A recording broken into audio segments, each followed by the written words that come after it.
Okay, guys, welcome back. I went to Walmart again. I found the new case of Hot Wheels monster trucks. It's Bigfoot, guys. The new Bigfoot. Paint job, the paint variant. There's a back. Name: Bigfoot truck type pickup, strength, car crushing shocks, crash attack, original style. So all these are new. There's SoCal Crusher, Fruit Smasher, 80s Corvette, Rhinomite.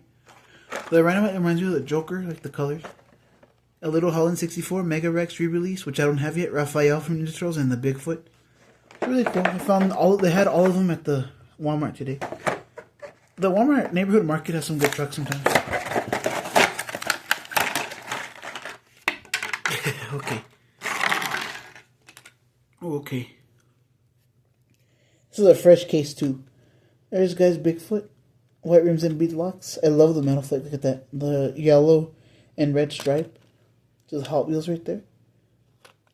Firestone. Hot Wheels Mattel. It says Summit there. The Bigfoot name. Taillight printing.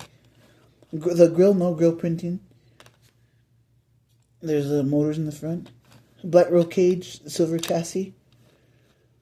So that's all I got today, guys. Like, subscribe, comment, share some more videos, and unboxing coming soon. Peace out. Hope you enjoyed.